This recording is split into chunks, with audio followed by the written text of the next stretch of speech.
wa sahbihi wa mawalah wa ba'dah. Yang kami hormati Bapak Ibu sekalian, jamaah haji tahun 2024 yang insya Allah akan bersama-sama tergabung dalam kelompok bimbingan ibadah haji dan umroh Amanatul Ummah atau yang disebut sebagai KBIH biasanya. Puji syukur kehadirat Allah Subhanahu wa Ta'ala bahwa pagi hari ini kita bisa berkumpul bersilaturahim untuk melaksanakan apa yang biasanya dikenal dengan istilah manasik. Salawat serta salam semoga senantiasa tercurahkan kepada junjungan kita Nabi besar Muhammad Sallallahu Alaihi Wasallam yang tuntunan-tuntunannya itu meliputi banyak hal. Salah satunya tentu adalah berkaitan dengan haji. Maka salah satu hadis Nabi yang wajib disebutkan dalam manasik itu pasti bunyinya khudhu anni manasikakum. Pelajarilah dariku Muhammad, maksudnya terkait dengan manasik haji. Bapak Ibu sekalian, beberapa di antara kita mungkin haji itu pengalaman yang pertama kali pengalaman yang membutuhkan pengorbanan luar biasa. Ada yang harus mengumpulkan uang untuk membayar ONH. Ada yang rezekinya datang dari Allah tidak disangka-sangka. Ada yang mungkin hajinya bukan pengalaman yang luar biasa, karena terlalu banyak di luar jadinya biasa. Berulang kali haji itu menjadi biasa Bapak Ibu.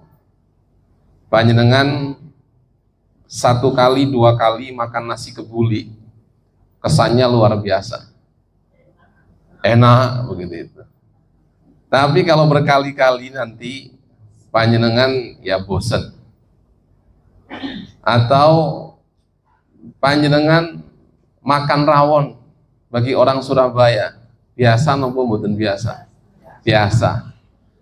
Cenderung malah bisa menilai iki kurang iki bumbuhe. Iki kesuwen. Godoke kesuwen. Biasa karena terlalu sering. Tapi nanti panjenengan ketika berangkat haji ketemunya nasi kotak Bapak Ibu. Isinya bisa ditebak. Kayak rumus begitu, kayak anak kecil. Anak kecil kalau nangis paling gondok, nanti lari, nanti kalau sudah capek nyari panjenengan lagi, begitu itu. Nanti ketika haji panjenengan itu akan bosan dengan apa? Dengan menu-menu makanan. Nasi kotak, isinya itu apa? Kacang sama ikan asin kecil-kecil, sama saus. Kemudian ayam goreng dikasih tepung, sayurnya biasanya sayur wortel besar-besar agak matang.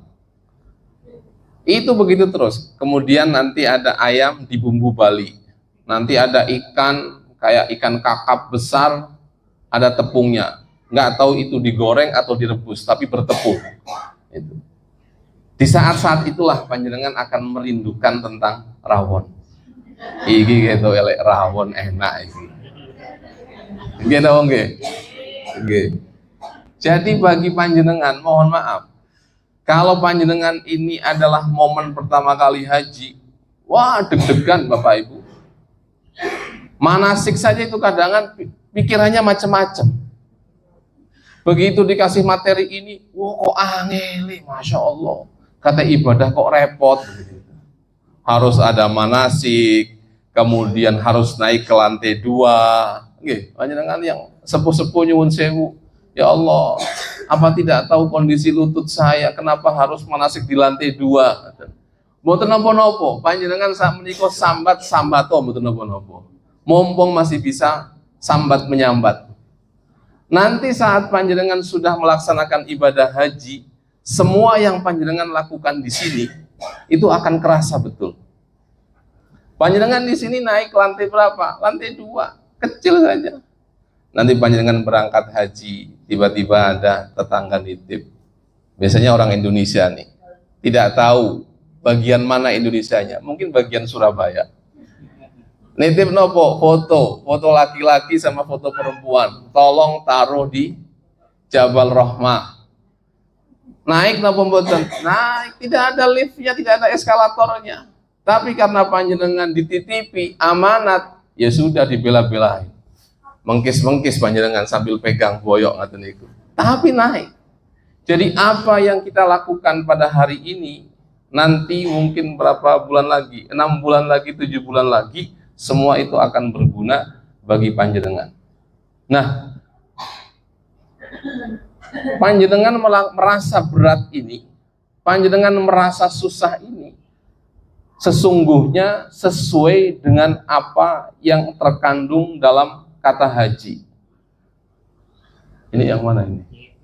Oh, umroh ini, sanes yang ini.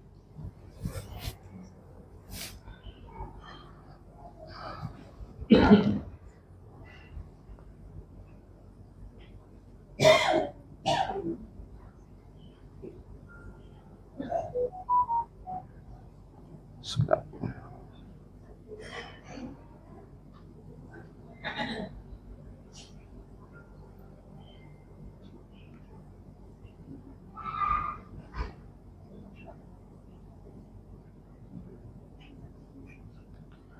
Jadi panjenengan ketika merasakan ini berat, panjenengan mau manasik 1 bulan sekali, mau berangkat, nggak ada yang nganter. Suaminya kebetulan nggak ada, anaknya nggak ada, istrinya nggak ada, mau berangkat hujan besar, berangkat mampu mboten? Kira-kira berangkat, yakin? Saya setuju. Penuh dengan keikhlasan atau penuh dengan penggerutuan? Ya Allah, rek susah merek. Kulorin ngaten iku. Nai panjenengan insyaallah mboten lah. Mboten beda. Jadi semua proses yang berat ini sesungguhnya itu selaras sesuai dengan apa yang terkandung dalam kata haji. Bapak Ibu sekalian, kalau panjenengan belajar bahasa Arab, haji itu berasal dari kata hajjun. Hajjun itu banyak sekali artinya. Yang paling dikenal adalah artinya berziarah. Jadi kalau panjenengan ke Ampel, itu boleh panjenengan bilang mau kemana? Mau haji. Haji kemana?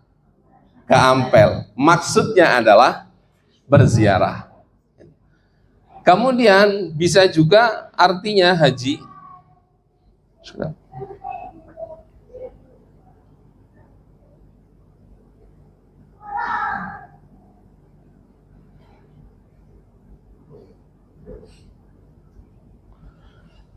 Bisa juga artinya haji itu artinya atau maknanya adalah berangkat ke satu tempat, menuju ke satu tempat.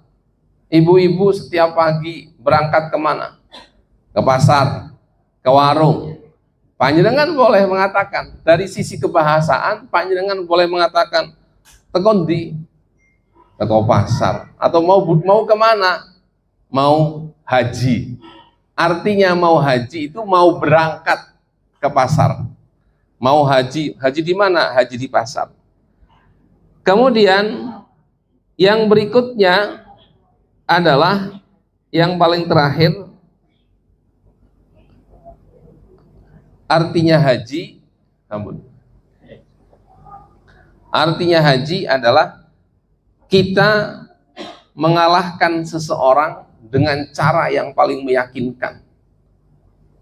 Haji itu sebangun, seakar kata dengan kata hujjah. Hujjah itu argumentasi. Debat yang paling baik itu debat kusir atau debat penuh argumentasi. Bayangkan debat presiden itu, 3 kandidat presiden itu masing-masing debat kusir. Pokoknya, kalau sudah pokoknya kan mboten saya. Nah, orang ketika dia sudah berhaji, melakukan haji, maka dia sudah menunjukkan kepada semua orang-orang muslim dan orang-orang yang beriman bahwa puncak keislamannya, puncak keimanannya itu sudah sempurna. Mohon maaf, contoh ini. Kalau saya tanya, panjenengan sehat napa mboten? Ngertos saya saking pundi? Ayo, nyun sewu mawon, ini terus terang mawon, ini orang Surabaya lah. Mboten usah sensitif, mboten usah baper. Panjenengan kalau saya tanya, panjenengan sehat jasmani rohani mboten? Sehat. Ngertos saya saking pundi? Bisa beraktivitas. Nopo panjenengan yakin bahwa nyuwun sewu di dalam diri kita tidak ada sakit? Ada. Berarti kalau ada sakitnya sehat nopo sakit? Sehat setengah sakit nopo sehat tapi sakit-sakitan?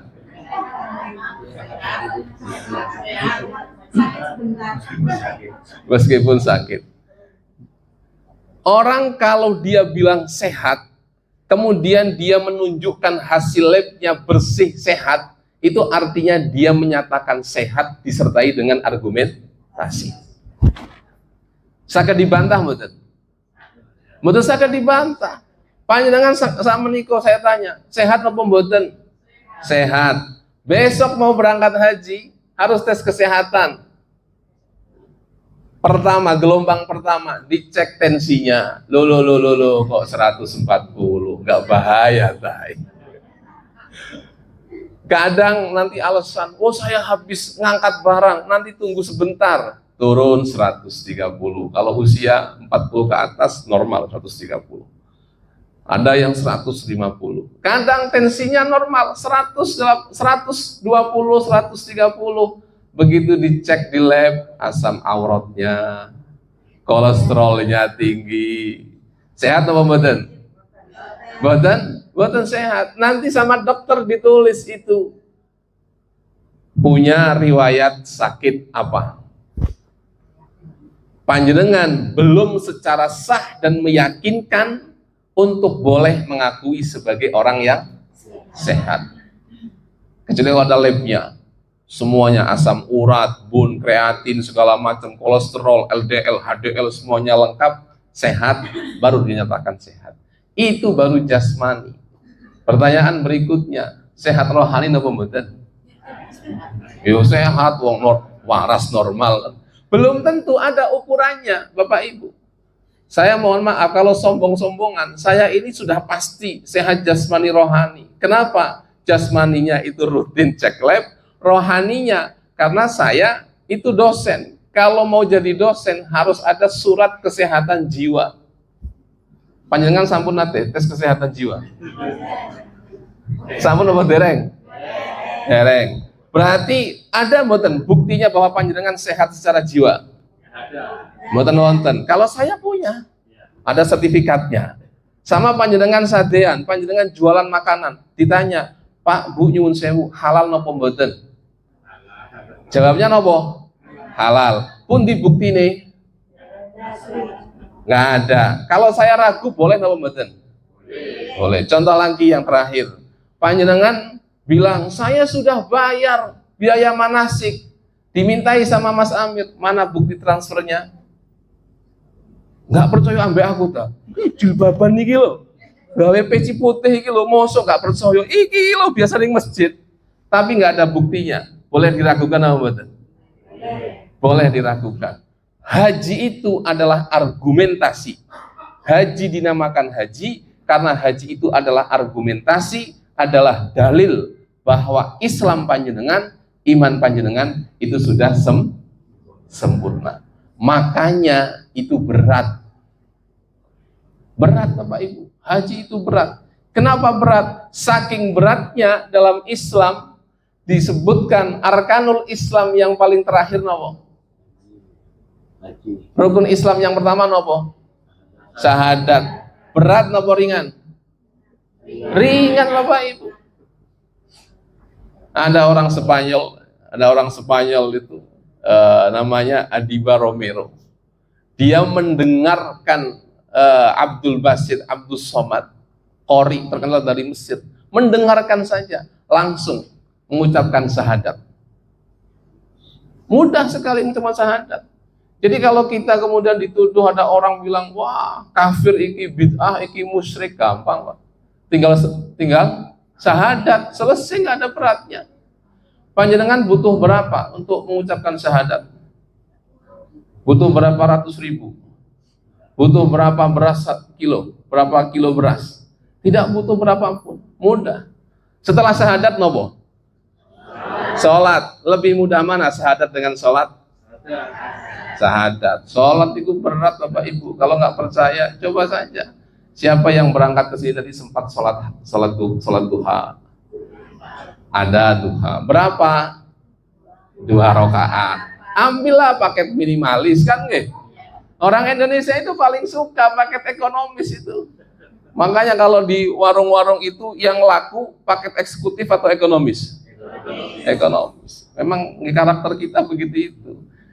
Tapi jangan berharap masuk surganya lewat tol itu, betul parang. Sukanya memang paket ekonomis. Panjenengan masuk ke gerbong ekonomi sama ke gerbong bisnis. Yang penuh yang ekonomi atau bisnis?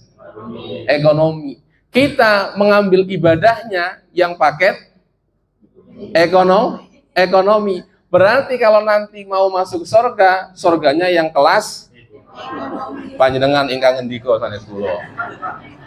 Panjenengan ingkang ngendika. Panjenengan yang milih piyambak niku maunya paket ekonomi. Kalau saya ya kalau bisa paket ekonomi tetapi bisa di-upgrade ke eksekutif.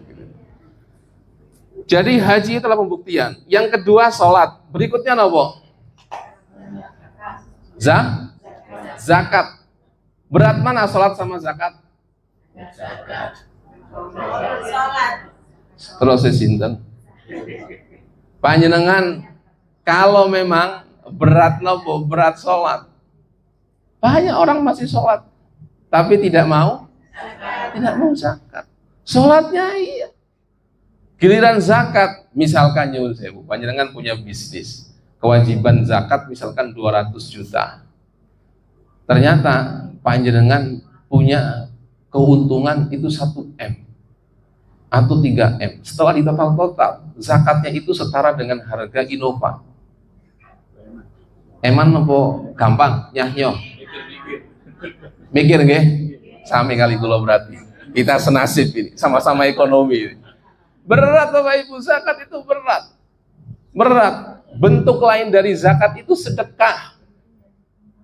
Kita lihat saja, panjenengan keluar dari Indomaret, tiba-tiba ada tukang parkir. Panjenengan lihat dompet, ambil dompet. Yang diberikan, yang merah atau yang abu-abu lecek? Kadang itu abu-abu itu masih ada, cari lagi yang koin. Ini menunjukkan apa? Berarti sedekah atau zakat itu adalah lebih berat daripada sholat. Orang bisa pura-pura sholat, tetapi kalau pura-pura zakat, dia akan dihujat di mana-mana. Contohnya siapa? Calon anggota DPR nggak jadi. Sebelum ketika mencalonkan nyumbang karpet ke masjid, begitu nggak jadi, tarik lagi. Kan wonten, tapi tidak di sini, tidak di Surabaya, di luar Jawa Timur lah. Itu.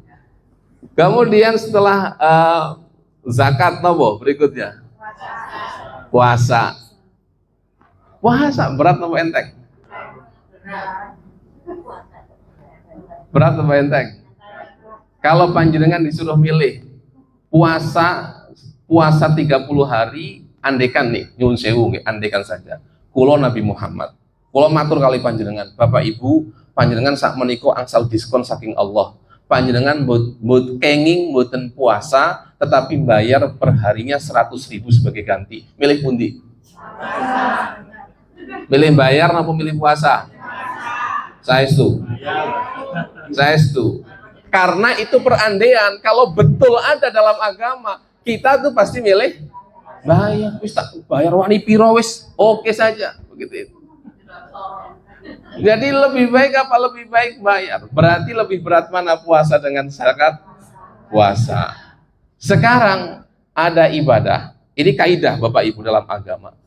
Ibadah itu jika dia dibatasi oleh waktu, waktunya terbatas, kemudian tempatnya khusus, aturannya khusus, maka ibadah itu adalah ibadah yang paling berat. Contohnya apa? Haji. Haji itu menjadi ibadah yang paling berat. Kalau kaitannya tadi dengan apa? Dengan perbandingan yang saya sebutkan dengan rukun Islam. Rukun Islam yang paling akhir adalah haji. Orang kalau haji itu berat. Panjenengan meninggalkan anak, istri, cucu kesayangan, bisnis 43 hari. Berat Bapak Enteng? Berat. Berat. Panjenengan nyuwun sewu baru 1 kali, 2 kali. Saya 13 kali, Pak. Setiap tahun dari 2012 libur Covid saja itu menemani yai, meninggalkan anak, istri. Saya dulu punya anak kecil itu. Niki sanes curhat. Tapi betapa beratnya orang berangkat haji. Buktinya nopo? Jangankan haji, umroh mawon. Mas Amir ini kalau diajak umroh nolak-nolak. Jangan saya. Yang lain saja. Karena apa? Karena berat memang. Saya punya anak dulu kecil itu ketika berangkat haji. Kalau ditanya anak siapa? Pasti jawabnya anak saya. Begitu saya berangkat haji, saya pulang saya tanya. Ini putranya Sinten. Dia akan bilang, putranya Umi. Bukan putranya bapaknya lagi. Itu. Karena apa? Karena ditinggal. Jadi panjenengan nanti akan ada dalam kondisi meninggalkan semua hal-hal yang berkaitan dengan kecintaan panjenengan di keluarga, di rumah, segala macam. Ditinggalkan. Panjenengan meninggalkan jabatan, di rumah mungkin kapolsek, di rumah mungkin wakil bupati, mungkin kepala dinas, segala macam. Begitu panjenengan sampai di Mekah, di Madinah, panjenengan bukan siapa-siapa, panjenengan sama di hadapan Allah, sama-sama sebagai hambanya Allah. Berat sekali. Kadang, nyuwun sewu, saya kalau di sini sandal nggak pernah hilang. Di Masjidil Haram ditinggal sebentar, hilang sandalnya. Mau jengkel sama siapa? Nggak bisa. Panjenengan ke kantor itu hormat, kursi ada yang menyediakan segala macam. Tapi panjenengan ngambil zam-zam sendiri, digencet orang, digencet sana sini. Itu gambarannya. Makanya haji itu diletakkan di bagian paling akhir, diberikan catatan oleh agama, liman istata'a ilaihi sabila, bagi orang yang mampu. Jadi hanya bagi orang-orang yang mampu saja haji itu. Nah, bersyukurlah bahwa panjenengan itu tahun ini sudah dimampukan oleh Allah minimal dari sisi pembiayaan. Meskipun sekarang naik ya. Naik kan. Lumayan itu naik ya itu. Tambah enteng mau tambah berat hajinya.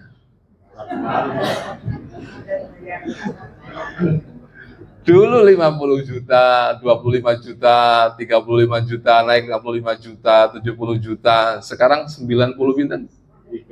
93 juta. Kalau 2 orang sudah kelihatan.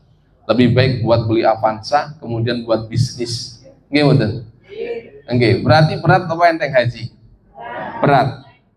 Karena berat inilah, maka kemudian haji itu punya banyak kelebihan Bapak Ibu. Haji itu punya banyak keistimewaan. Haji itu punya banyak keutamaan. Haji itu punya banyak fadail, punya banyak fadilah yang tidak mungkin didapatkan oleh orang-orang yang tidak melaksanakan ibadah haji.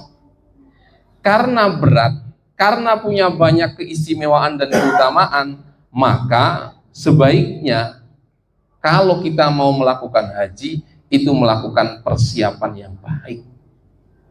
Biar apa? Biar ibarat kalau panjenengan turun gelanggang, panjenengan melakukan haji, andaikan hajinya itu ditakdirkan oleh Allah 1 kali saja, maka haji itu menjadi haji yang berbobot. Kita tidak tahu Bapak Ibu, dalam beberapa penjelasan ulama dikatakan berapa seringnya seseorang haji itu tergantung seberapa banyak ruh kita dulu ketika mendengarkan seruan haji yang dikumandangkan oleh Nabi Ibrahim. Kalau panjenengan dulu ruh panjenengan nyuwun sewu, ketika Al-Quran Allah mengatakan wa'adzin, berikanlah kabar kepada manusia bahwa mereka boleh melakukan haji, kemudian roh panjenengan itu menjawab labbaik, labbaik, labbaik, labbaik 1000 kali, maka hajinya 1000 kali. Kalau menjawabnya 1 kali, 1 kali hajinya. Dan ini adalah rahasianya Allah. Betul, haji itu adalah rahasianya Allah. Kita hanya bisa memprogram, tetapi hasil akhirnya itu yang menentukan adalah Allah. Saya dulu 2004 di Mesir, semua keluarga, ayah, ibu, paman berangkat haji. Saya waktu itu disuruh oleh ibu saya untuk ikut mendaftar. Saya 2004 itu mahasiswa baru di Mesir. Begitu daftar, apa kata pihak travel? Kamu belum bisa untuk mendaftar haji. Kenapa? Karena kamu belum ada 1 tahun tinggal di Mesir. Uangnya sudah ada, tetapi kesempatannya tidak datang. 2008 saya lulus, saya disuruh mendaftar haji lagi sama ibu saya.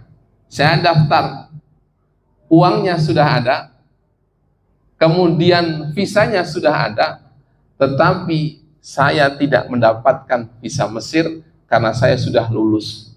Jadi visa Mesirnya habis, visa Saudinya dapat, maka tidak bisa berangkat. 2012 saya di Kuala Lumpur, Bapak Ibu, ditelepon sama Yai, Mas Muhib pulang daftar haji, ada kesempatan untuk menjadi pembimbing haji. Saya pulang. Begitu pulang, landing di Juanda yang mestinya jam 2 sore itu baru bisa landing jam 8 malam karena di delay. Kantor kalau jam 8 malam tutup sama buka? Tutup. Begitu sampai di Surabaya tutup, sudah selesai, nggak bisa haji. Dapat 3 hari, ternyata kuota pembimbing haji masih kurang. Dibuka kuota susulan. Saya daftar, kemudian bisa masuk. Tidak mau sudah. Karena apa? Karena ya sudah tutup. Tetapi kalau Allah menghendaki, maka kita akan berangkat. Makanya orang-orang sekarang itu bilang apa? Haji itu bukan tentang kita mampu atau tidak mampu, tetapi Allah lah yang akan memampukan kita. Ada orang yang kelihatan tidak, secara akal tidak bisa haji, tetapi kalau Allah sudah berkehendak, maka dia pasti bisa melakukan ibadah haji. Kemudian Bapak Ibu sekalian, apa sih keistimewaan haji? Keistimewaan haji itu banyak sekali. Hadisnya itu banyak.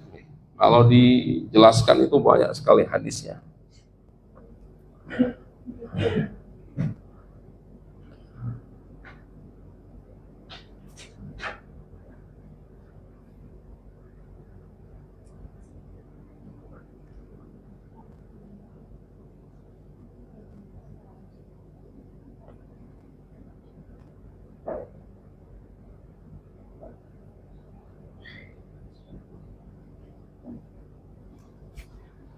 Contoh hadis yang pertama.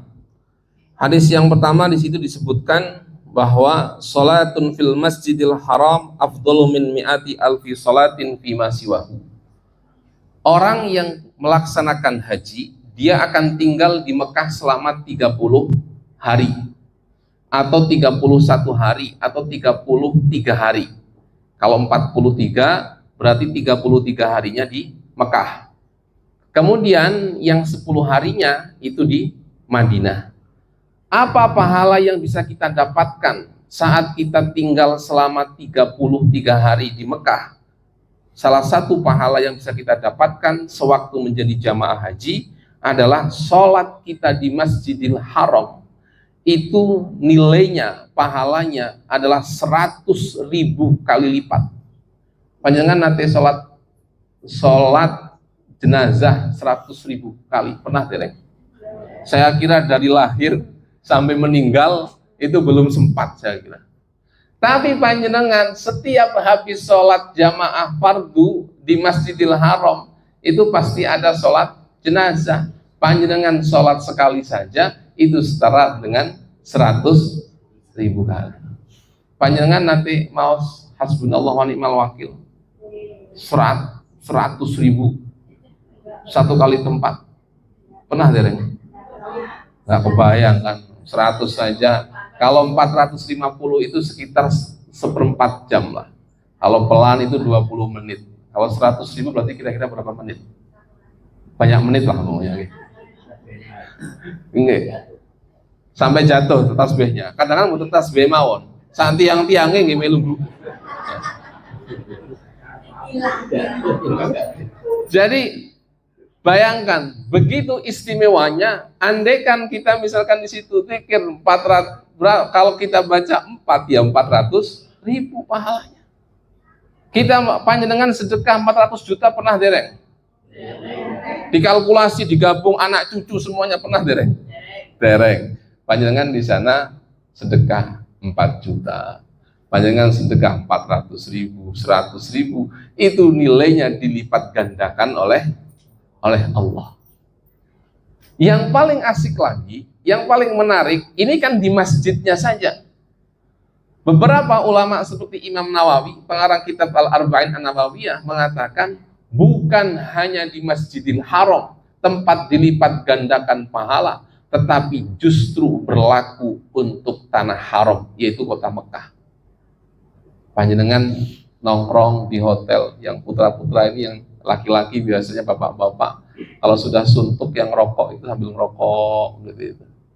Ngerokok di sana itu, kalau panjenengan suntuk, rokok selesai, kemudian baca Al-Quran, 100.000 ayat kan banyak sekali. Tapi panjenengan baca satu ayat, itu setara dengan 100.000 ayat pahalanya. Itu keistimewaan yang luar biasa. Maka jangan sampai kemudian kalau kita sudah paham banyak sekali keistimewaan ini, kita tidak boleh gagal orientasi, kehilangan fokus itu tidak boleh. Kenapa saya mengatakan kehilangan fokus? Sebab saya beberapa kali menemukan, nyuwun sewu Bapak Ibu, ada jamaah-jamaah haji Indonesia yang datang ke Mekah, datang ke Madinah ketika proses ibadah haji, mereka itu berbekal kartu domino. Jadi di tangga, ini bapak-bapak misalnya, di tangga kan nggak mungkin ibu-ibu itu main kartu. Jadi di tangga main kartu sambil ngerokokan. Ini kalau mengikuti pendapatnya ulama lain yang mengatakan jika di satu tempat itu dilipat gandakan pahalanya, maka seharusnya ketika melakukan maksiat, maksiatnya juga dilipat gandakan. Ya kan berat. Hati-hati panjenengan yang ahli ghibah. Lah nggak rasani yo. Iki nyata. Ghibah itu berdasarkan dari kenyataan. Kalau berdasarkan dari tuduhan, kebohongan, itu namanya fitnah. Kadang orang pintar sekali, padahal bodoh. Iki nggak nggak fitnah yo. Iki nyata, iki nggak ghibah. Ya hibah itu namanya. Ngomongin orang dengan perkara-perkara yang orang lain tidak mau diungkap, itu namanya hibah. Biasanya ibu itu sulit sekali. Gus, pergi Gus, kulo badai konsultasi. Beberapa kali begitu itu, kulo badai konsultasi. Saya tanya, ini konsultasi nopo hibah? Hibah tipis-tipis Gus lah. Kenapa demikian? Karena mereka beranggapan, loh ini kan tidak apa, ini kan nyata, makanya tidak disebut sebagai hibah. Nah, jangan sampai kemudian kita itu terjebak ke dalam perilaku yang tidak baik ketika kita di Mekah.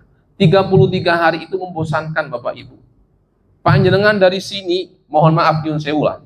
Kalau panjenengan sekarang diberikan kesempatan untuk memilih, panjenengan memilih berangkat haji atau memilih untuk menunda haji atau tidak berangkat haji?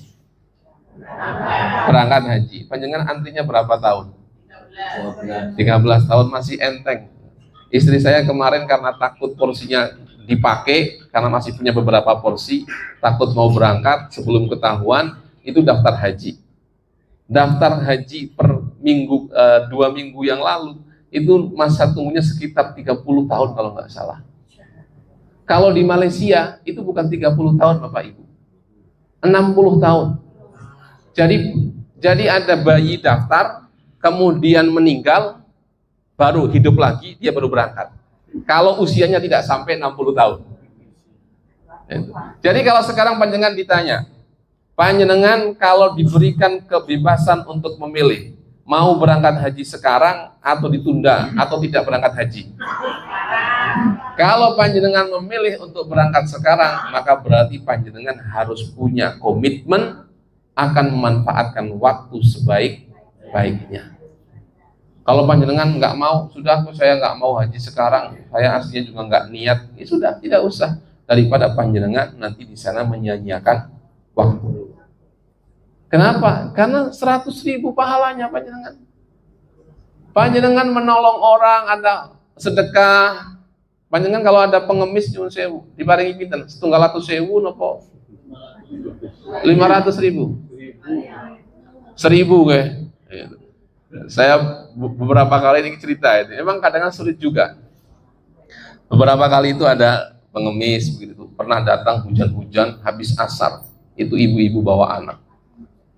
Saya takut, saya bilang kepada istri, ini jangan-jangan kekasihnya Allah yang ditugaskan oleh Allah untuk menguji sejauh mana kita dermawan atau tidak. Terus gimana? Kasih saja, berapa? 100.000, nggak 50.000 saja toh. 100.000 sudah itu. Kalau dia kekasihnya Allah, tidak akan kembali. Kalau dia kekasihnya Allah, dia tidak akan kembali. Tetapi kalau bukan kekasihnya Allah, dia akan kembali bawa rombongan. Ternyata betul Bapak Ibu. Asar kita beri, habis maghrib hujannya sudah reda, tiba-tiba belnya bunyi, dilihat banyak sekali antrian. Oh, ternyata bukan kekasihnya Allah. Kadang kita berat kan? Kita kalau sedekah 100.000 di sini berat. Di sana kita sedekah 1 real itu pahalanya sama dengan 100.000 real. 100.000 real sekarang 4.100 1 realnya itu. Kalikan saja berapa? Itu kalau kita lakukan di rumah berat sekali. Makanya dikatakan di sini salatun fil masjidil haram afdalu min mi'ati alfi salatin fi ma siwahu, lebih baik dari tempat-tempat lain. Kemudian keutamaan kedua haji itu apa? Keutamaan yang kedua haji adalah Nabi pernah mengatakan ayyul amali afdal al imanu billahi wa rasulih, kemudian al jihadu fisabilillah, summa madza hajjun mabrur. Sekarang ada perang di Palestina, di Gaza. Panjenengan kalau disuruh berangkat perang sama Jokowi misalkan, berani betul? Kalau disuruh milih, Indonesia wajib berperang kecuali yang usianya 50 tahun ke atas, mendadak banyak orang-orang sepuh. Ibu-ibu yang nggak bisa ngangkat senjata jadi perawat, berangkat mboten kira-kira? Mboten, berat perang itu. Iya, kalau mati pasti nyuwun sewu, kalau perang mati pasti jelas jihad fisabilillah, surga. Kalau kemudian ternyata begitu perang tidak meninggal, tetapi kena pelurunya kena telinganya diamputasi, repot kira-kira, berat atau betul? Berat. Makanya Nabi kemudian mengatakan amal yang paling baik setelah jihad fisabilillah adalah haji. Jadi haji itu adalah amal yang paling baik setelah apa? Setelah kita berjihad di jalan Allah. Kemudian ini khusus bagi perempuan. Satu ketika ada seorang sahabat, yaitu Sayyidah Aisyah, istri Nabi, itu pernah bertanya, mana sih yang paling baik jihad untuk perempuan? Amal yang paling baik buat perempuan itu apa? Kata Nabi, lakunna afdalu minal jihad hajjun mabrur. Panjenengan daripada ngangkat senjata, perang segala macam, masih lebih baik untuk melaksanakan ibadah haji. Jadi luar biasanya. Kemudian yang hadis berikutnya ini banyak sekali, man hajja falam yarfus walam yafsuq raja'a ka yaumi waladathu ummuhu. Barang siapa yang haji tidak berkata kotor, tidak melakukan perkara-perkara kemaksiatan, maka ketika dia pulang sebagaimana bayi yang dilahirkan oleh ibunya tanpa ada dosa. Ulama berbeda pendapat, dosa yang dilebur oleh haji itu apakah dosa besar atau dosa kecil? Sebagian ulama mengatakan dosa kecil saja, sebagian ulama lagi mengatakan bahkan dosa besar juga dilebur, dihilangkan oleh Allah. Kita datang banyak dosa, makanya nanti mohon maaf, panjenengan nyuwun sewu, panjenengan itu nanti ketika datang pertama kali melaksanakan ibadah haji, begitu masuk ke Masjidil Haram, panjenengan akan nangis. Kadang yang saking senangnya bertahun-tahun dia menanti untuk bisa berangkat haji, begitu landing saja keluar dari pesawat, dia sujud syukur, dia menangis. Tapi rata-rata ketika melihat masuk ke Masjidil Haram, melihat Ka'bah, nangis. Saya pertama kali itu nangis, nggak berhenti-henti nangis itu. Sampai ditarik sama satu jamaah itu. Dulu saya berangkat sama Pak Ustadz Nafi itu. Ayo Gus, sudah Gus. Rombongan sudah pada jalan. Sudah Gus, sudah. Dihibur. Tetapi begitu berganti setiap tahun, setiap hampir 3 bulan sekali berangkat ke sana, nggak pernah lagi nangis Bapak Ibu. Kenapa? Yang bisa menjawab itu adalah Syekh Mutawalli Sya'rawi. Syekh Mutawalli Sya'rawi itu pernah ditanya, kenapa kalau orang pertama kali haji masuk Masjidil Haram melihat Ka'bah itu nangis? Sebab orang itu ketika datang masuk ke Masjidil Haram melihat Ka'bah, mereka sesungguhnya seperti kain putih, tetapi sudah tidak nampak lagi warna putihnya. Yang ada itu adalah penuh dengan noda-noda. Panjenengan bertahun-tahun mungkin melakukan maksiat, kemudian istighfar, hilang dosanya. Melakukan maksiat lagi, istighfar, dosanya masih ada. Sama dengan baju putih, panjenengan coret-coret tembok rumah panjenengan, dicoret-coret oleh cucu panjenengan. Kotor, dicat lagi, ada bekasnya, dicat lagi, itu gambarannya. Tetapi yang bisa mengasih pemutih terhadap jiwa kita, terhadap kondisi kejiwaan kita, itu hanya Allah semata. Maka begitu datang ke sana, seperti panjenengan ibu-ibu, masukkan apa? Baju kotor ke dalam mesin cuci, direndam. Luntur mboten kotorannya? Luntur. Itulah kenapa kita menangis pertama kali. Kemudian rendam lagi berikutnya, kotorannya masih banyak yang seperti pertama atau lebih sedikit yang kedua? Lebih sedikit yang kedua. Makanya orang ketika haji yang kedua nangisnya tidak seperti haji yang pertama. Kalau hajinya banyak sekali, berkali-kali, puluhan kali, sudah nggak nangis lagi. Kenapa? Karena sudah bersih ibarat pakaian. Nanti panjenengan kesana itu nangis, ya Allah, aku ndok wingi ku dagang aslinya kurang sewu, tapi nggak apa-apa, tak anggap ikhlas saya. Begitu sampai sana, ya Allah, aku kok wedi dosa, ya Allah. Apa yang kita di rumah itu bayangkan sebagai sebuah kenormalan, sebagai satu hal yang biasa, tetapi begitu masuk di Masjidil Haram, melihat Ka'bah, kita mendadak kecil dan kita merasa, ya Allah, jangan-jangan ini ya Allah, jangan-jangan ya Allah. Maka Bapak Ibu sekalian, ini banyak sekali kelebihan-kelebihan keutamaan haji, jangan sampai kemudian menjadi apa? Menjadi tidak kita manfaatkan dengan baik.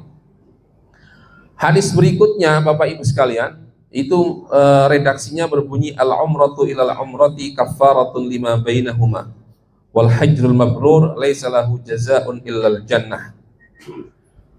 Salah satu keistimewaan atau kelebihan haji adalah kita bisa melaksanakan umroh berulang kali. Ini nanti biasanya banyak perdebatan. Kita tidak usah berdebat. Ciri khasnya orang Indonesia itu mulutnya lebih kejam daripada sambal tetangga. Jadi kita itu punya tradisi, kemudian kita punya kebiasaan apa? Kita punya kebiasaan ketika selama 33 hari di Mekah, kita akan melaksanakan umroh berulang kali. Kalau dulu masih sehat, itu 13 kali. 13 kali umroh. Nanti dari Tan'im berapa kali, dari Ji'ronah berapa kali, kemudian dari Bir Ali satu kali, dari Hudaybiyah berapa kali, kemudian dari Taif berapa kali, itu kita lakukan. Nanti ada orang yang bilang, Nabi gue loh hajinya mau bisa, Umroh yang paling pimpiro, mosok sampai 13 kali. Itu nggak pernah diajarkan oleh Nabi. Memang betul, Nabi tidak mempraktekkan umroh sampai berpuluh-puluh kali. Tetapi Nabi mengatakan, al-umratu ilal umrati kafaratun lima bainahuma. Sesungguhnya umroh satu dengan umroh yang berikutnya yang kita lakukan, itu bisa menghapus dosa-dosa yang kita lakukan. Kadang, mohon maaf ini, kita itu selesai umroh tanpa sadar, spontan, itu langsung menghibah teman satu rombongan. Contohnya, banyak kasusnya. Panjenengan banyak nanti misalkan, ini yang kemarin sempat masuk dalam data itu ada sekitar 100 sekian orang itu. Sekian 100 orang, 100 sekian orang ini, itu kan tidak mungkin sama kentutnya, gimana? Tidak mungkin seragam. Pipisnya seragam, betul? Betul. Ini nanti ada orang yang intensitas pipisnya sama kentutnya lebih banyak dibandingkan kenormalan. Ada yang 1 jam sekali kentut, ini enggak.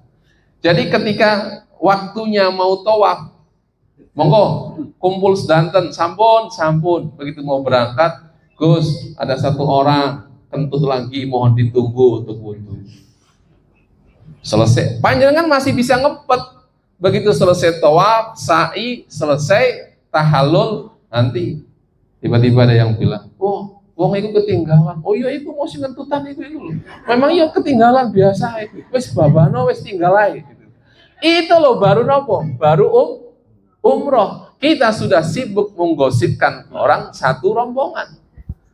Makanya al-umratu ilal umrati kafaratul lima bainahuma. Sesungguhnya umroh yang kita lakukan dengan umroh berikutnya, maka itu bisa menghapuskan dosa-dosa yang kita lakukan. Yang laki-laki misalkan, nyuwun sewu, panjenengan selesai umroh, itu panjenengan sudah 30 hari misalkan nggak ada istri, tidak bersama istri, tiba-tiba lihat ada perempuan Iran, tinggi, cantik, kira-kira batin atau matanya dipejamkan, Masya Allah, maksiat, Masya Allah, yang pundi, atau seperti saya, iki wong bio, ayu, panjenengan yang mana kira-kira ini? Podo ae kan, sami mawon. Panjenengan yang ketiga tadi, ini siapa ya? Cantik sekali, begitu. Makanya Al-Quran mengatakan itu ghaddul basar, itu bukan ghaddun nazar. Kalau ghaddul basar itu artinya adalah kita melihat sambil diangen-angen. Itu kan sering kita lakukan. Kalau ibu-ibu itu kan melihat ada siapa ganteng, Masya Allah gantengnya iki sopo iki gantengnya, begitu. Andaikan suami saya gantengnya seperti ini misalnya. Yang paling banyak itu biasanya bapak-bapak. Ketika masuk ke hotel, sekarang itu resepsionisnya itu ada perempuan-perempuan. Beberapa tahun yang lalu tidak ada perempuan. Ketika Muhammad bin Salman itu menjadi pangeran putra mahkota, dia punya kebijakan perempuan boleh bekerja. Maka sekarang resepsionisnya itu adalah perempuan-perempuan Arab, nggak pakai cadar.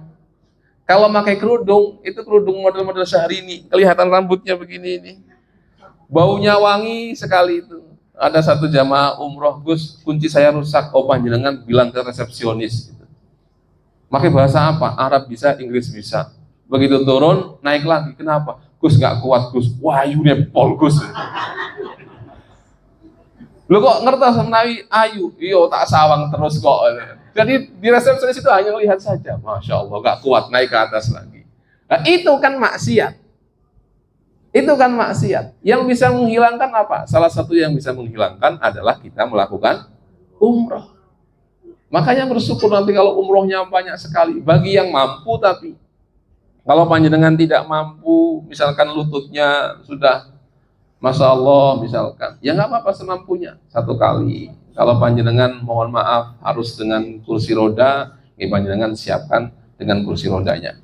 Nah, itu terkait dengan apa? Terkait dengan keistimewaan umroh. Kemudian wal hajjul mabrur laisa lahu jazaa'un illal jannah. Tidak ada pahala bagi haji yang mabrur kecuali surga. Siapa sih yang gak kepingin masuk surga? Itu pertanyaannya. Pasti semuanya kepingin masuk. Koruptor kayak apapun juga kepingin masuk surga.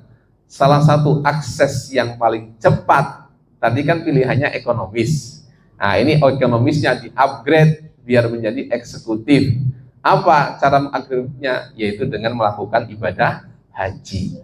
Tapi hajinya yang mabrur. Kalau mau haji yang mabrur, itu tidak boleh ada fusuk, tidak boleh ada rofas, tidak boleh menggunjing, tidak boleh melakukan perbuatan yang tidak baik.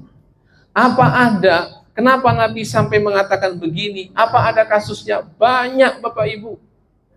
Banyak sekali. Saya berulang kali menjadi saksi. Kelihatan mesra sekali. Bapak Ibu, suami istri berangkat. Saya belum pernah berangkat haji itu dengan istri. Belum pernah, sekalipun belum pernah. Belum pernah. Itu kalau melihat orang berangkat haji suami istri, itu kayak adem sekali. Masya Allah, membayangkan ada yang mencucikan, nanti ada yang masak, ketika masuk angin ada yang ngeroki. Kelihatan indah sekali. Itu bagian yang indah. Yang tidak indahnya banyak sekali dan tidak pernah terekspos. Tidak pernah terbuka. Contoh, beberapa periode yang lalu itu ada jamaah haji. Mesra sekali ketika di asrama haji itu, ketika manasik praktek, itu minta difotoin, Gus, fotoin Gus. Saya jadi juru kameranya. Begitu landing, sampai di hotel, tiba-tiba suaminya datang, Gus, boleh nggak meng-cancel ibadah haji? Loh, nopo Pak? Kok di-cancel? Kudu mulai, hai Gus. Kayak ini apa kok panjenengan ngersakan kontur, sumpek aku ambek ibu Jadi dia itu melihat istrinya itu lincah, cepat kemana-mana. Bapaknya itu ketinggalan, karena ketinggalan kadang tertinggal, bolak-balik tertinggal, di bandara tertinggal, masuk bis tertinggal. Kata istrinya, Pak, tadi walang kok lambat men Pak sampean iku.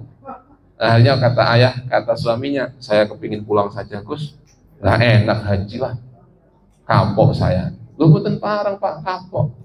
Ternyata itu berlanjut sampai puncak ibadah haji selesai. Tiba-tiba tinggal istri yang datang. Gus, saya nggak mau Gus sama ayahnya anak-anak. Kenapa Bu? Gitu kan. Kalau cerai boleh apa enggak? Itu banyak terjadi. Maka nanti Bapak Ibu sekalian, cobaan yang paling berat bagi panjenengan yang berangkat dengan suami atau istri masing-masing, itu cobaan yang paling berat adalah dari pasangan masing-masing. Itu paling berat. Saya dulu pernah pengantin baru kemudian umroh. Indah apa betul? Indah kan? Semua orang kepingin, wah pengantin baru umroh. Saya berangkat umroh sama istri. Begitu sampai di Madinah, karena ke Madinah dulu, istri itu lewat di depan toko emas. Ini pelajaran buat bapak-bapak ini. Perkara sepele, begitu lewat depan toko emas, saya tawari, mau nggak ke toko emas? Enggak lah, gitu. Begitu lewat lagi di depan toko emas, dia bilang, itu bagus modelnya. Saya bilang, karena kan tadi tidak mau, karena bilang begitu, model di sini ya banyak, ya begitu-begitu semua, nggak ada yang spesial. Begitu sampai di kamar, diam saja. 1 hari diam, 2 hari, wah ini alamat ini perhatian.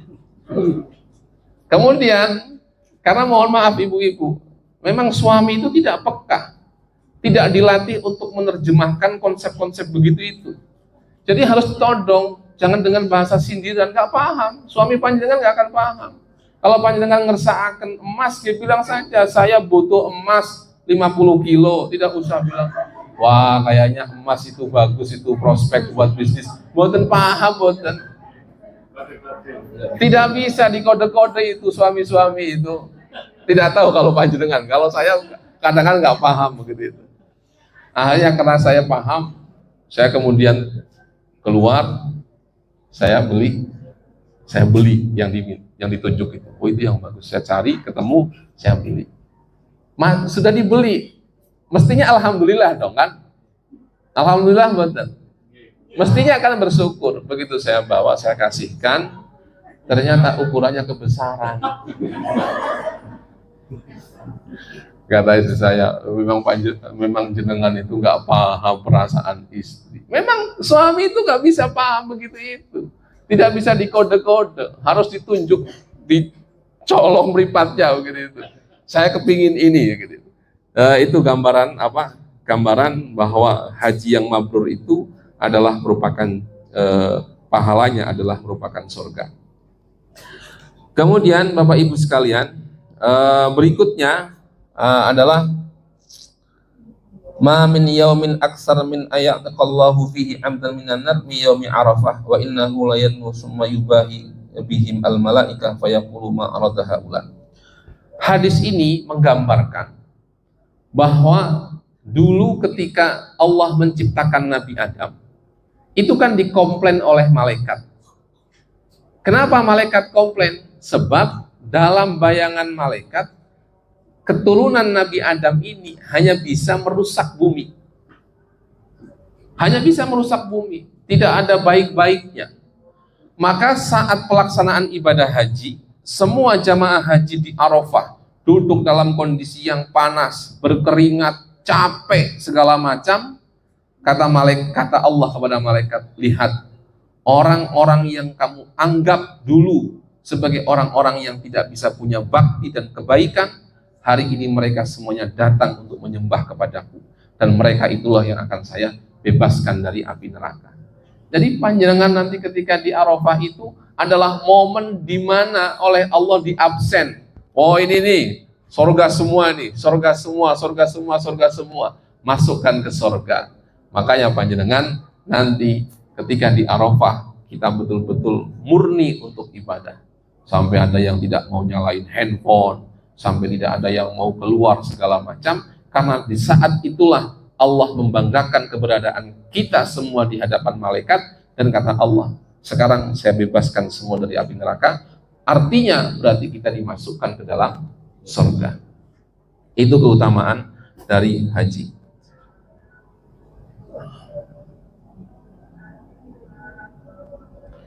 Qala sallallahu alaihi wasallam ma uhilla yakni labba, ma ahalla yakni labba, muhillun wala kabbara mukabbirun qattu illa busyira bil jannah. Tidak ada satupun orang yang membaca talbiyah dan membaca takbir kecuali oleh Allah diberikan janji berupa apa? Berupa surga. Panjenengan membaca talbiyah, labbaik Allahumma labbaik, labbaik la syarika laka labbaik, innal hamda wan ni'mata laka wal mulk la syarika lak. Itu kata Nabi apa? Illa busyira bil jannah, kecuali oleh Allah diberikan janji. Allah pengkhianat bukan? Bukan. Kalau Allah berjanji kita diberi surga, maka kita pasti akan diberi surga. Nabi mengatakan, siapapun yang melakukan baca talbiyah saat melaksanakan ibadah haji, maka oleh Allah dia akan diberikan janji berupa surga. Janjinya Allah tidak pernah diingkari, Allah tidak pernah berkhianat, maka janjinya Allah itu merupakan sebagai sebuah kepastian. Bapak Ibu sekalian, demikian tentang keutamaan ibadah haji. Kalau nanti kita lanjutkan lagi 1 bulan ke depan, masih banyak ya, sedikit-sedikit, biar apa? Biar tidak bosan. Biar tidak bosan. Tapi satu hal yang ingin saya pesankan kepada panjenengan, kenapa kok panjenengan harus manasik? Kemudian kenapa panjenengan itu harus bergabung dengan KBIH Amanatul Ummah? Salah satu dari anjuran sebelum orang melakukan ibadah haji agar hajinya mabrur. Haji itu mabrur, bisa mabrur itu tergantung terhadap beberapa hal. Apa saja? Salah satunya yang paling penting adalah ar-rifqu as-sholih, teman-teman yang baik. Panjenengan bayangkan, kalau dalam standar memilih KBIH itu hanya berdasarkan seragam, berdasarkan banyaknya teman, keliru. Ini banyak orang yang tidak tahu. Ketika beberapa kali saya jumpa, kemarin kita bergabung dengan jamaah haji dari Mojokerto itu, saya tanya, kan kaget, ternyata Yai punya KBIH. Iya. Waduh, nyesel saya nggak gabung sama Yai. Loh, Yai nopo? Ya, saya ikut kelompok itu. Tapi alhamdulillah dapat batik, dapat jas, segala macam. Gitu. Tetapi lingkungannya bukan untuk lingkungan ibadah. Padahal dalam rangka untuk sampai kepada derajat haji yang mabrur, prasyarat utamanya adalah mendapatkan teman-teman satu rombongan yang baik, yang bisa mengingatkan. Nanti semuanya nampak Bapak Ibu. Apa yang kita biasa lakukan di Indonesia itu akan nampak. Itu banyak sekali kasusnya. Ada orang yang biasanya misuh, nyelatu, begitu sampai di Mekah, ya nggak hilang itu. Apalagi orang Surabaya kan. Kalau tidak muncul kol-kolah kubronya itu nggak mantep, nggak fasih. Saya pernah satu sama orang-orang Surabaya itu ketika haji mencontohkan pisuan itu katanya, langsung mengomentari, jenengan pasti bukan asli orang Surabaya. Kok sangat ngertos, enggak, soalnya kurang fasih ketika misuh. Jadi ada satu jamaah haji sudah sepuh itu, dia memang temperamental. Ketika disikut, tawaf itu kan sikut-sikutan, berdesak-desakan. Itu kesikut, itu misuh. Orang Surabaya sebutan, cok matamu. Begitu terus itu. Yai itu di sampingnya sampai risih. Sampai Yai. Betul perlu diulang ini. Ketika apa? Ketika bersenggolan itu bolak-balik misuh. Sama ya sampai dipegang. Sampun, sabar. Kata-kata Yai, sudah jenengan di belakang saya saja, biar nggak kesenggol. Begitu di belakang Yai, pegangannya kelepas, hilang akhirnya. Dari pagi itu sampai jam 5 sore, dari jam 8 pagi sampai jam 5 sore, itu muter-muter nggak ketemu. Kemudian dipanggil sama Yai, setelah ketemu dipanggil sama Yai, dipanggil. Makanya panjenengan menawi saged pun misuh-misuh. Boten saged, Yai. Boten afdol. Kula yang Surabaya, boten afdol dikilek boten misuh. Gitu. Jadi ditahan dulu, digantilah astagfirullah, istighfar, nopo. Untuk apa? Untuk agar kita tidak terbiasa hal-hal yang buruk dibawa ke sana. Ada orang yang biasa subuhnya itu kesiangan, ya nanti kelihatan di sana subuhnya kesiangan. Ada orang yang setiap hari bertengkar suami istri, di sana nggak bertengkar. Perkaranya sederhana, gara-gara sandal. Ketika mau masuk Masjidil Haram, tanya bapaknya, "Mah, sandalnya digawa sopo? Sampean apa aku?" "Wis sampean ae, Mas. Sampean kan sing lanang." "Oh ya wis yo. Engko lek kate mulih kabar-kabar yo." Yo. Akhirnya tawaf, begitu tawaf, suaminya batal. Lapor ke saya, "Gus, saya batal. Panjenengan wudu lagi." "Berani apa mboten?" "Mboten." "Ayo saya antar wudu, kemudian tawaf selesai. Tiba-tiba sampai selesai tawaf, sa'i, rombongan sudah pada pulang ke hotel. Istrinya pulang ke hotel nggak pakai sandal, padahal ke terminalnya jauh, panas kakinya itu. Akhirnya begitu sampai ke hotel, suaminya nunggu lama sama saya itu, "Gus, nanti dulu Gus, nunggu istri saya. Tadi janjian mau memberikan sandal." Jadi sampai 1 jam itu nunggu istrinya nggak datang. Ngabari kepada orang-orang, nggak ada yang tahu. Akhirnya kemudian, "Sudah Pak, kita berangkat pulang.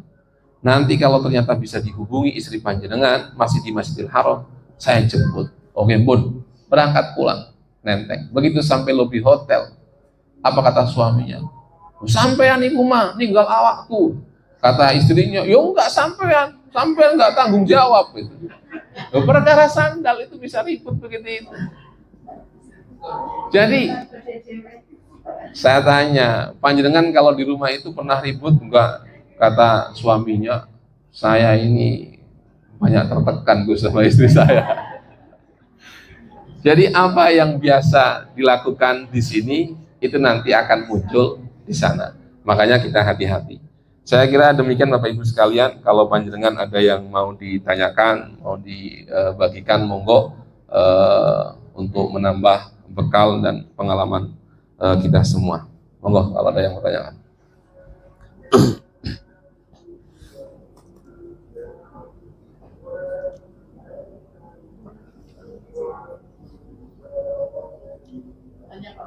Monggo. Misalnya kalau sedekah itu yang lebih afdal itu kepada orang minta atau orang yang bersih-bersih.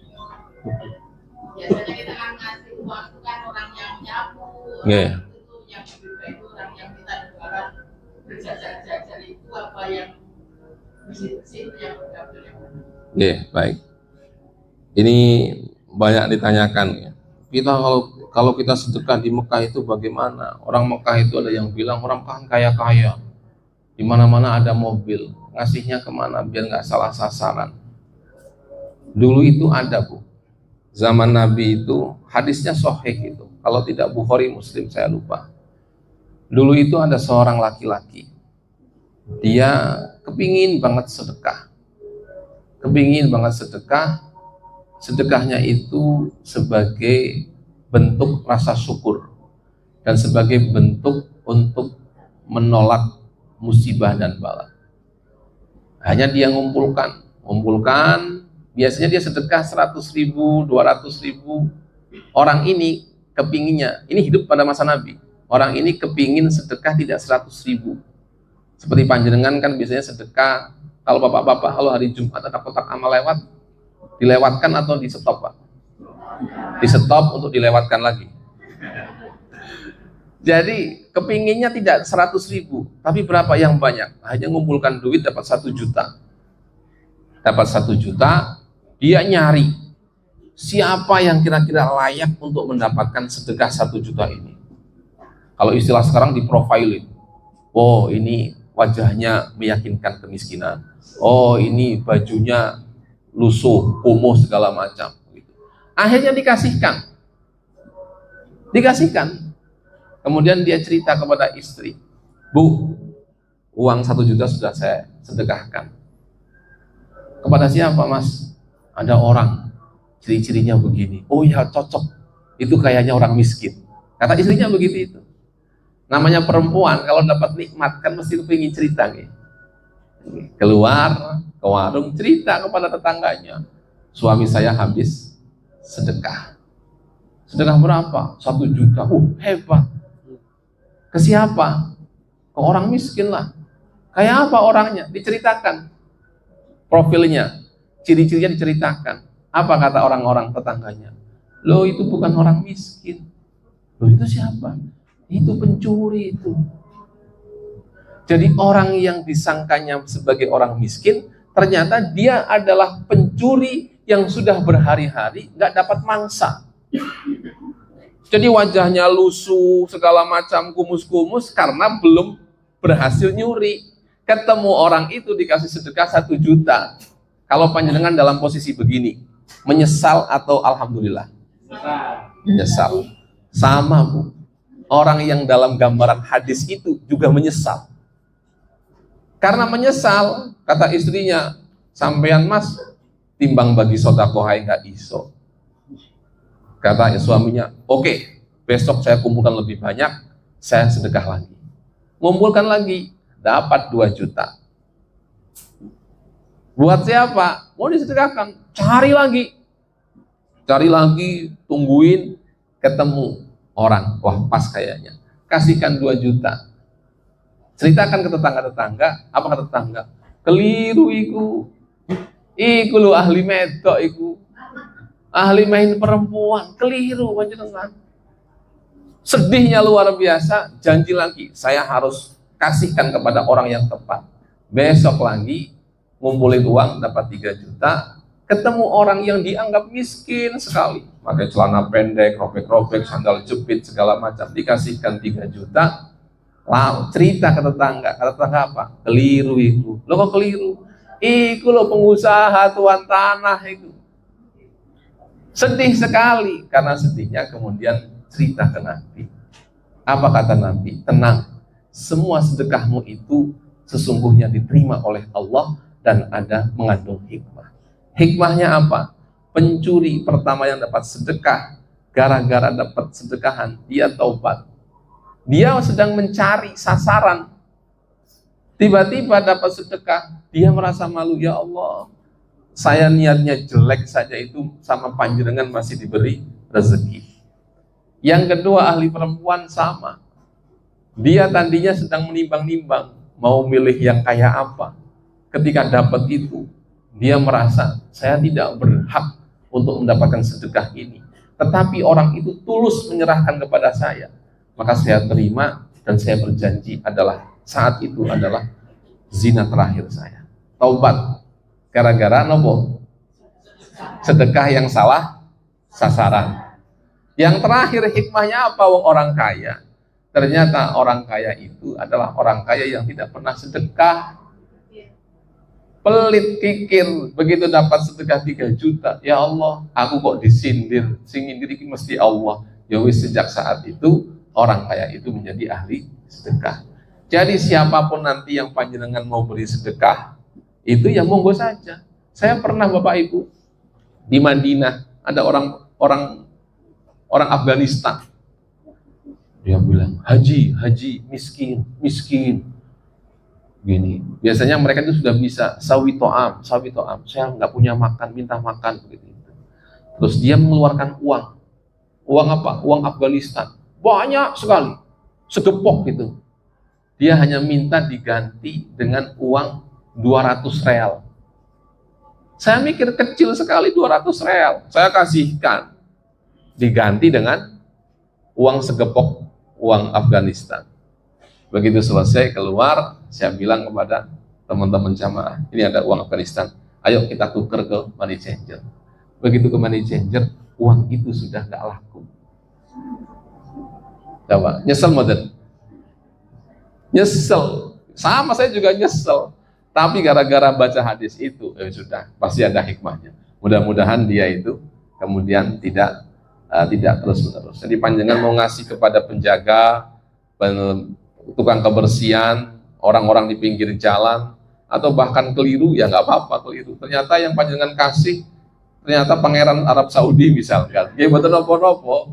Jangan, bisa jadi gara-gara panjenengan paringi 10 real, ya Allah, aku kok dihejit kayak 10 real. Itu kan. Datang ke Indonesia nyumbang 10 M buat bangun masjid misalkan. Gitu. Nah, nggih. Monggo wonten malih.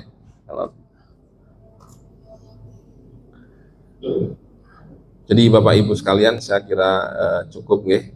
Habis ini panjenengan dipunaturi dahar seadanya. Biasanya menunya itu rawon biasanya. Saya tidak tahu. Rawon. Kenapa rawon? Saya juga tidak tahu. Pokoknya sejak dari zaman dahulu itu rawon. Pernah kita rubah itu, malah ada yang komplain. Kok tumben nggak rawon? Biasanya rawon. Ini emang orang Indonesia begini ini. Jadi panjenengan nopo dahar mantun niki, insya Allah nanti dikabari lagi kita akan manasik kapan, tempatnya di mana, dengan materi yang berbeda-beda tentunya. Kemudian insya Allah nanti akan ada praktek. Yang jelas kami semua menyampaikan terima kasih atas kehadiran panjenengan, kepercayaan panjenengan untuk bergabung di kelompok bimbingan ibadah haji. Kalau saya boleh jujur itu, saya lebih suka hanya 45 orang kalau bimbing haji itu. Kenapa? Karena lebih mantap, lebih terjamin, kelihatan orangnya. Wah, pernah kita itu, kalau Yai dulu pernah, satu kloter, 355, sendirian beliau. Saya paling banyak dengan beliau itu sekitar 202. Itu sambat terus. Jadi saya matur ke Yai, bah, pun kata-kata bah, pegel. Kata beliau itu, baru 200 sudah begitu itu. Apa hari ini satu kloter, sendirian, gak ada yang membantu. Jadi 200 itu, yang pakai kursi roda, itu ada sekitar 7. Akhirnya ketika berangkat ke Arafah, nyuwun sewu, saya itu yang tangan kanan, itu ngangkat 2 kursi roda, saya masukkan begini. Yang kiri 2 kursi roda, masih sisa 3, hanya dibantu-bantu jamaah yang lain. Karena biasanya kalau orang jamaah haji pertama kali itu hawanya itu hawa was-was, kemudian harap-harap cemas, takut-takut gimana. Semakin kesini semakin banyak perempuannya. Itu. Yang laki-laki ada nggak? Ada. Laki-laki kelihatan muda, punya kolesterol, kelihatan sepuh, punya asam urat gitu.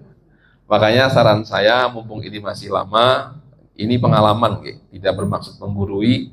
Monggo panjenengan kalau punya punya waktu, upayakan ketika sholat subuh, ketika berjamaah, panjenengan jalan.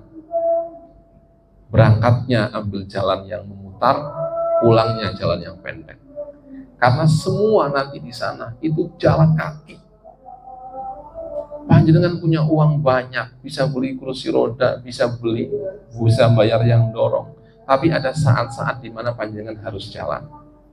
Contoh, panjenengan didorong kursi roda, turun dari bis, tempatnya tidak baik, harus turun, pakai tangga, tidak ada akses kursi rodanya, panjenengan harus jalan. Bagaimana nanti kalau sama sekali nggak bisa dari kursi roda? Ya terpaksa kita angkat rame-rame. Gitu. Tetapi kalau panjenengan bisa jalan, panjenengan sekarang manfaatkan waktu untuk jalan. Dicicil saja, nggak usah kayak atlet nasional langsung 10 km dan usah. Saran saya buat ibu-ibu, panjenengan itu kan kepingin, suami panjenengan itu menjadi suami yang soleh lah. Gitu. Jadi kalau waktunya panjenengan ke pasar, itu panjenengan berangkatnya jalan, pulangnya naik sepeda motor, gantian suaminya yang jalan sambil bawa beban. Betul, ini kelihatannya nggak masuk akal tapi betul. Jadi begini, nanti ketika panjenengan di Arafah itu bawa barang, yang membawakan barang siapa?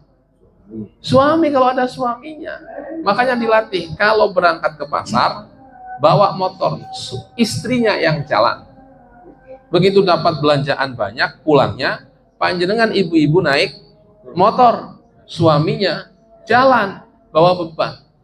Karena nanti yang akan membawa apel, jeruk, pop mie, saus, itu ya suami-suami ini. Itu biasanya yang tidak punya suami itu datang ke saya, Gus, ini kan barokah Gus di Arafah, ini eman kalau dibuang. Ibu itu begitu itu. Ini eman kalau dibuang. Saya nggak kuat bawa Gus, panjenengan bantu saja sampai situ Gus, depan itu. Nah, nanti di sana gantian. Sampai di depan sana, Bu, sampun kiat Bu, depan lagi Gus, sedikit lagi Gus. Tahu-tahu sampai hotel. Jadi monggo panjenengan manfaatkan waktunya untuk jalan-jalan biar secara fisik nanti bisa terlatih, terbiasakan. Panjenengan sampun tes kesehatan dereng? Sampun sebagian. Oke, yang sudah tes kesehatan, kalau kemudian ada hal-hal yang diberi catatan oleh dokter, nggak usah khawatir. Penyebab kita menjadi tidak begitu sehat, salah satunya karena khawatir. Saya punya pengalaman itu. Saya alhamdulillah dari awal sampai sekarang itu tidak pernah punya riwayat hipertensi. Tapi kalau tes haji itu pasti tensinya naik 130, mentok 130, tidak pernah lebih dari situ. Sampai satu ketika dokter bilang, Pak, ini Bapak ini kena darah tinggi. Saya bilang, saya nggak punya riwayatnya dok. Enggak, tinggi, ini harus kasih obat darah tinggi. Saya kemudian ke dokter spesialis, dicek lagi di sana, sehat. Cek lagi ke lab, sehat, tidak punya hipertensi. Ternyata apa? Karena tadi itu, orang mau berangkat haji itu punya beban. Kepingin nanti begini, ketika beban itu berada dalam pikiran, stres, tensinya naik. Maka ketika panjenengan ditensi kok naik, mboten usah dipikir teman-teman, tapi mulai dijaga makanannya. Itu ya, yang paling baik adalah dengan cara jalan kaki, karena nanti semuanya jalan kaki, tawaf jalan kaki, daripada nanti panjenengan itu di sana membayang-bayangkan yang tidak. Contoh misalkan, andai kan ada Gojek enak ya. Kita kemarin habis melempar jumroh Aqobah, kemudian pulang ke hotel, jalan jauh, ada jamaah haji, Gus, bawa panjenengan carikan ojek Gus, nggak apa-apa mahal berapapun. Betul wonten Bu, katanya. Ya sudah taksi, kan. Tapi mahal Bu taksi, nggak apa-apa mahal saya bayar. Begitu tawar menawar, harganya berapa? Dari sini ke Taman Pelangi itu kan dekat nih. Naksi itu sekitar 800 real. Kata ibu-ibu itu, waduh, saya nggak berani ini. Jadi monggo panjenengan manfaatkan betul untuk jalan kaki, jangan sampai panjenengan tidak bisa maksimal nanti di sana. Saya kira demikian. Kita tutup dengan doa. Al-Fatihah.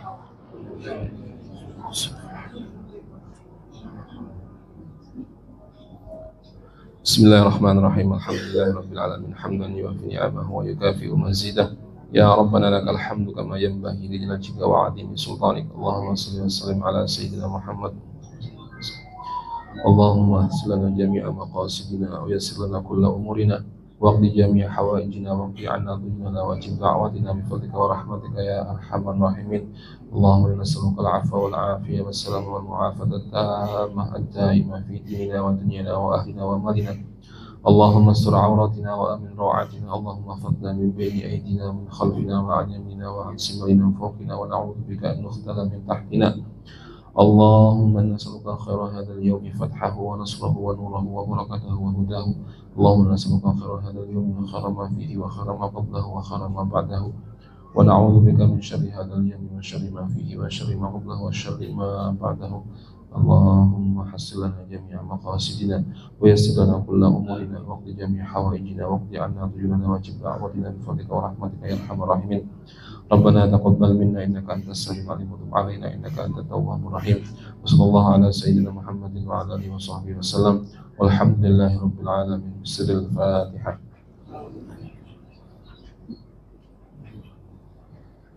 Akhiran wallahu al-muwaffiq ila aqwamit thariq. Assalamualaikum warahmatullahi wabarakatuh. Panjenengan dipunaturi dahar wonten ngandhap nggih. Subhanakallahumma wa bihamdika asyhadu an la ilaha illa anta astaghfiruka wa atubu ilaik.